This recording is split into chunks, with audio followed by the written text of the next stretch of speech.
Perkenalkan, nama saya Hatta Pandia Bumi. Saya dari kelas 10-6 akan menjelaskan sebuah materi dengan judul pemanasan global. Nah, sebelum kita lanjut lebih jauh lagi, izinkan saya untuk menjelaskan apa itu pemanasan global. Nah, pemanasan global ini adalah suatu proses menumpuknya gas-gas rumah kaca pada atmosfer bumi, yang dimana terjadinya penumpukan gas-gas rumah kaca di atmosfer bumi ini itu tidak terjadi secara tiba-tiba, akan tetapi hal itu terjadi secara bertahap mulai dari tahun ke tahun hingga ratusan tahun lamanya, yang dimana faktor utama dari menumpuknya gas rumah kaca di atmosfer bumi kita ini itu akibat dari aktivitas manusia di kehidupan modern. Nah, dari sekian banyaknya jenis gas rumah kaca yang ada di atmosfer bumi, akan tetapi dari sekian banyak gas itu ada beberapa jenis gas yang dimana jumlah mereka itu lebih dominan dibandingkan gas lainnya. Di beberapa gas itu di antara lain yang pertama adalah karbon dioksida. Karbon dioksida itu jumlahnya paling banyak dikarenakan itu gasnya berasal dari hasil pembakaran kendaraan fosil, yang dimana umumnya kita temukan pada kendaraan roda 2 dan juga kendaraan roda 4. Lalu yang kedua ada pun juga gas metana. Gas metana ini juga jumlahnya paling dominan, tetapi jumlahnya di bawah karbon dioksida. Tapi satu hal, gas metana ini mereka memerangkap panasnya lebih kuat dibandingkan dengan gas karbon dioksida. Lalu yang ketiga ada pun juga gas nitrogen oksida, yang dimana gas nitrogen oksida ini sering kita temukan akibat dari polusi yang diakibatkan oleh industri pupuk dan juga industri pertanian.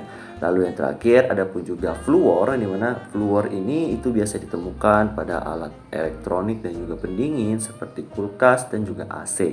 Setelah mengetahui tentang gas rumah kaca yang ada di atmosfer bumi kita tentunya perlu mengetahui tentang adanya dampak dari pemanasan global. Beberapa dampaknya yaitu yang terutama ada pada dampak lingkungan. Dampak lingkungan itu sendiri terutama dengan adanya pemanasan global ini itu dapat menyebabkan es yang berada di kutub selatan dan kutub utara itu mencair. Nah, karena adanya pencairan es di kutub utara dan kutub selatan ini, itu dapat menyebabkan permukaan air laut meningkat, sehingga dengan meningkatnya permukaan air laut tadi dapat menyebabkan wilayah pesisir pantai itu tenggelam. Selain itu juga pemanasan global ini dapat menyebabkan perubahan pola hujan, yang dimana dengan adanya perubahan pola hujan ini itu akan meningkatkan curah hujan yang mengakibatkan banjir secara ekstrim.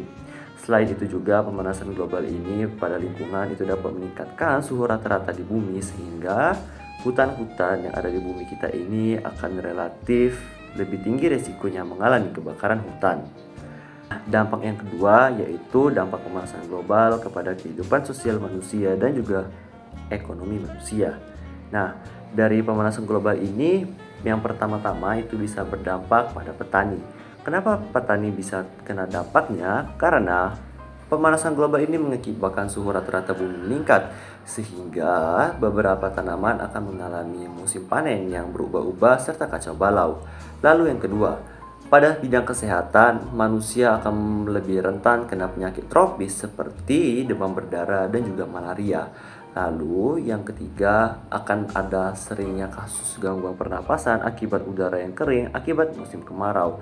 Lalu yang keempat, perubahan iklim ini juga dapat mengakibatkan konflik antar wilayah, karena dengan ada pemanasan global ini setiap wilayah itu akan berebut karena merebutkan sumber daya yang terbatas. Nah, dengan mengetahui adanya dampak dari pemanasan global dan juga gas rumah kaca, tentunya tidak mungkin jika tidak ada solusi dan upaya kita dari umat manusia untuk menanggulangi efek dari pemanasan global dan juga efek gas rumah kaca.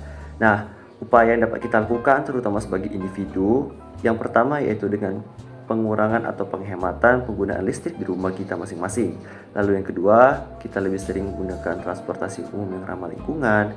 Yang ketiga, kita juga dapat memulai dengan menanam pohon di pekarangan rumah kita. Lalu yang keempat, kita dapat memulai juga dengan membeli barang elektronik yang menggunakan daya listrik lebih rendah dan juga ramah lingkungan. Adapun juga solusi dari pemerintah dapat membangun pembangkit listrik tenaga yang ramah lingkungan seperti pembangkit listrik tenaga surya, pembangkit listrik tenaga angin, dan juga pembangkit listrik tenaga air. Yang dimana dengan hadirnya pembangkit listrik ramah lingkungan ini itu akan membantu umat manusia pada kedepannya dan di masa yang akan datang nanti.